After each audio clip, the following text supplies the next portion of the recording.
Dahil daw po sa parang yung pera ko daw po ginagamit daw po ni tatay. Dahil may pera po, mahal po ako ng tatay. So hindi po yung totoo na sinasabi. Kasi simula nung wala pa akong pera, minahal na ako ni tatay, di ba dito? Kasi divisory pa lang po ako, minahal na po ako ni tatay. Diba? Kasi sinasabi ng iba na mahal daw po ako ni tatay dahil may pera. Tapos yung mga pera ko daw parang kinagastos tatay. Kung alam nyo lang po, basta, di nila alam dito kasi, di nila alam. Kasi, magkaiba yung sa may cam, sa wala. Diba dito? Magkaiba yung galaw na ngayon, tsaka sa mamaya, nang walang camera. Opo. Yun. Kaya pinapag nyo pang si tatay. Meron kasing ako sana, kung parang gusto bumagsak na luha ako. Hindi kasi maging maingat tayo.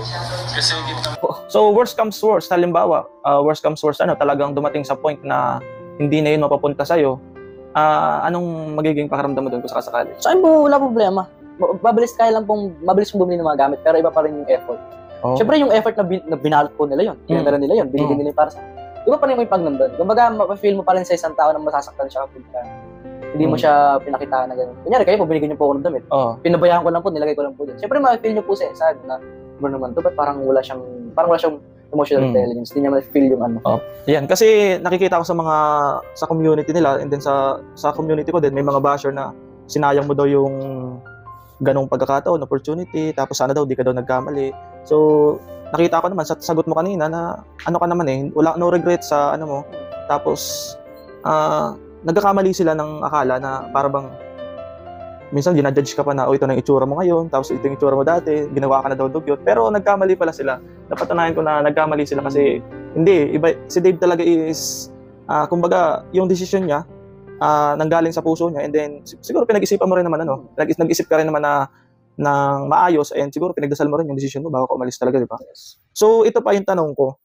Nung time ba na nandun ka talaga sa kanila, kasi minabanggit ka sa vlog mo minabanggit ka sa live mo na inaalagaan ka lang nila for content. So, ako, ina-interpret ko yun na nasabi mo lang yun ngayon. Pero before, I don't think na nararamdaman mo yun.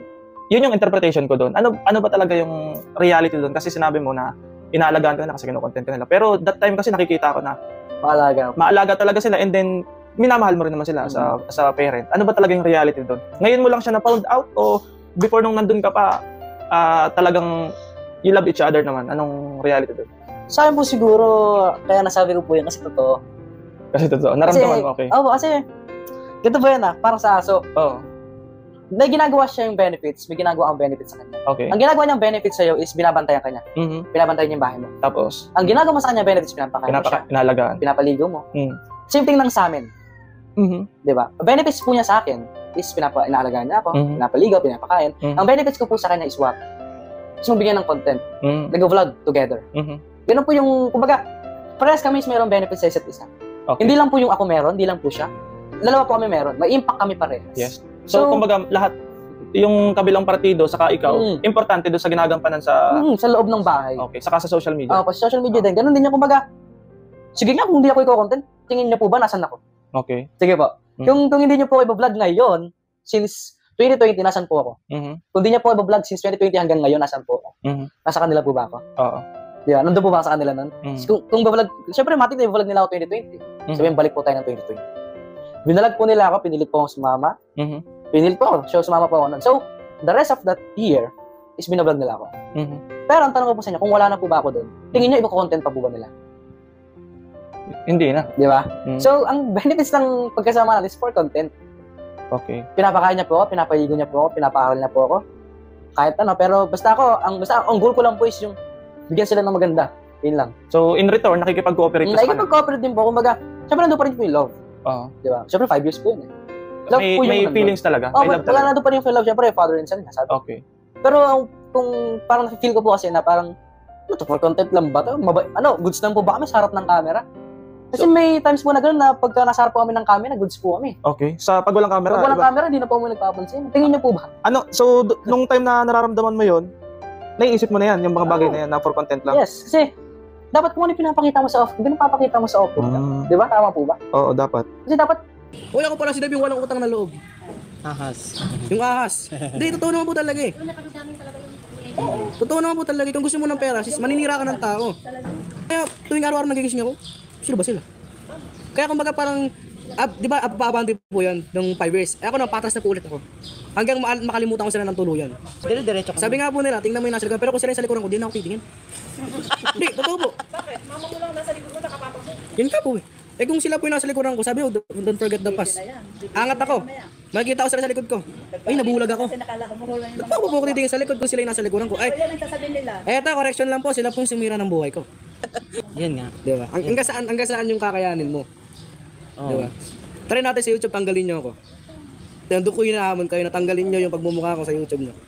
Sila din ang gumagawa na kinai-stress nila. Yes. Hindi po tayo. Tama po ba doon? Tama.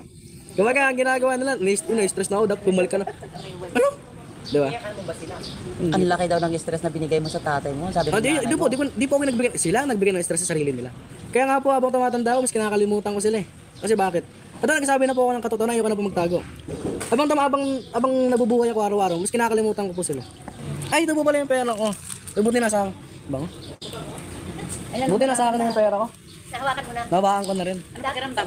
Sarap po eh. Yan. Di kasi may mga ugali tayo hindi natin nakikita lahat.